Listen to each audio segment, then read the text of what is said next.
अस्सलाम वालेकुम dear students. आज का जो हमारा टॉपिक है वो है human ear structure.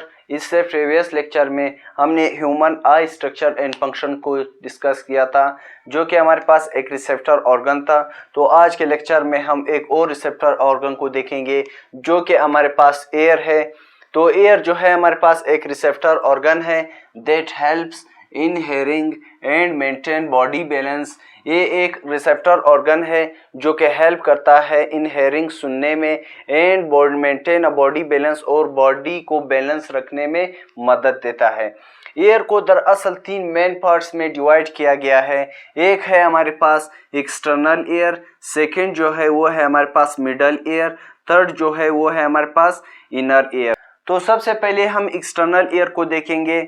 External air के अंदर यहाँ पर कुछ कार्टिलेज मौजूद होता है और इस कार्टिलेज के ऊपर फिर स्किन मौजूद होता है और इस जगह को पीना कहा जाता है। और फिर यहाँ इस पीना से एक नाली निकलती है आगे की तरफ। इस नाली के अंदर एयर मौजूद होता है, वैक्स मौजूद होता है। इस एयर और वैक्स का काम क्या है? जो कि एक्सटर्नल इन्वायरमेंट से डस्ट को कैप्चर करने में मदद देता है। और इस कैनाल का जो नाम है वो है ऑडियोट्री कैनाल।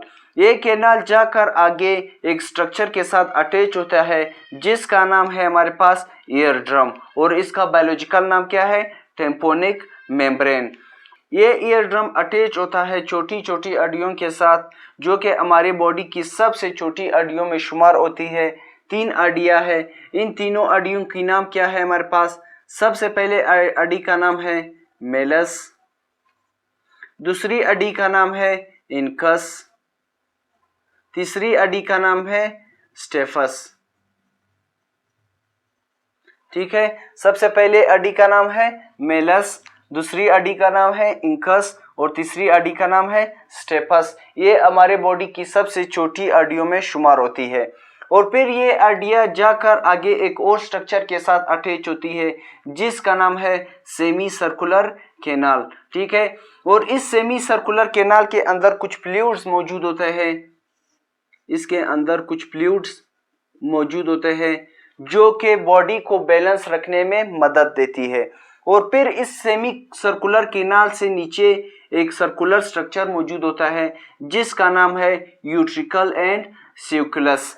इस यूट्रिकल और सिवकुलस से एक और स्ट्रक्चर ओपन होती है जिसका नाम है कोचेलिया। इस कोचेलिया के अंदर कुछ फ्लूइड्स मौजूद होते हैं जिसका नाम है इंडोलिम्फ, और इससे बाहर भी कुछ फ्लूइड्स मौजूद होते हैं जिसका नाम है फेरिलिम्फ। ठीक है, और फिर इस कोचलिया से कुछ नर्व्स निकलते हैं जो कि आगे जाकर ब्रेन के साथ अटैच होते हैं जिसका नाम है ऑडियोट्री नर्व। फॉर एग्जांपल, यहाँ से साउंड के कुछ वेव्स आ रहे हैं जो कि कान में इंटर हुए। कान में इंटर होने के बाद यहाँ इस कैनाल के जरिए, ऑडियोट्री कैनाल के जरिए आगे गया। आगे जाने के बाद यहाँ पर ईयर ड्रम के साथ अटैच हुआ। उसके बाद ये वाइब्रेट करना शुरू कर देता है। ईयर ड्रम की वाइब्रेशन के साथ यह जो 3 हड्डियां है मेलस, इंकस एंड स्टेपस, ये भी वाइब्रेट करना शुरू कर देते हैं। इसके वाइब्रेट होने से फिर ये वेव्स जो है आते हैं यहाँ इस कोचलिया के अंदर। इस कोचलिया के अंदर जो फ्लूइड मौजूद होता है इंडोलिम्फ, ये इंडोलिम्फ इस वेव्स को आगे ले जाता है और फिर आगे ले जाने के बाद यहाँ इस नर्व के जरिए ब्रेन तक जाते हैं। तो ये थे हमारे पास प्रोसेस ईयर का। अब आते हैं इसके फंक्शन हमारे पास क्या है। ईयर के फंक्शन हमारे पास क्या है? इसके 2 मेन फंक्शन है हमारे पास। ईयर के 2 मेन फंक्शन है हमारे पास। कौन कौन से है? सबसे पहले है हमारे पास ये बॉडी को बैलेंस रखने में मदद देता है। ठीक है, बैलेंस करने में मदद देती है। सेकंड क्या है हमारे पास इसका फंक्शन? हेयरिंग, सुनने में मदद देता है। ठीक है, इसके 2 मेन फंक्शन है। एक है हमारे पास बैलेंस और सेकंड है हमारे पास हेयरिंग। अब आते हैं साउंडलेस वर्ड्स की तरफ, जो कि बेरोए लोग होते हैं। वो किस वजह से होते हैं, इसकी वजूहात कौन कौन से हैं? Let's see.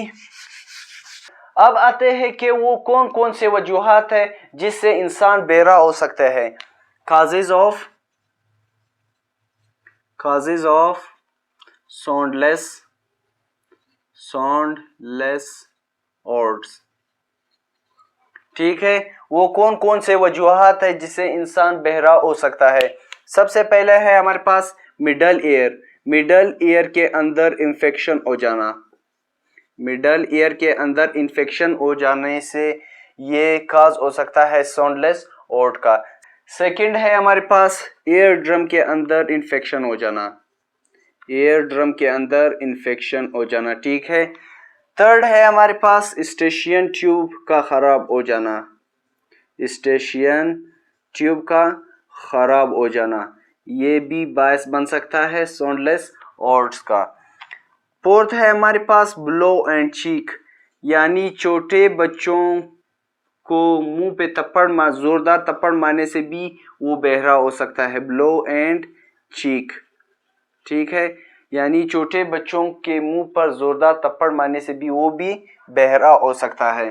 फिफ्थ है हमारे पास इंसेक्ट्स, कान के अंदर इंसेक्ट्स का चले जाने से भी इंसान बहरा हो सकता है। कौन कौन से काजेज है? मिडल ईयर के अंदर इंफेक्शन हो जाना, ईयर ड्रम के अंदर इंफेक्शन हो जाना, स्टेशियन ट्यूब का खराब हो जाना, ब्लो एंड चीक मुंह पर थप्पड़ मारने से, छोटे बच्चों की मुंह पर थप्पड़ मारने से भी इंसान साउंडलेस हो सकता है। इंसेक्ट्स यानी ईयर के अंदर इंसेक्ट चले जाने से भी इंसान बहरा हो सकता है। तो ये था आज का हमारा topic. If you have any kind of question in this topic so you can ask और कमेंट्स। Thank you.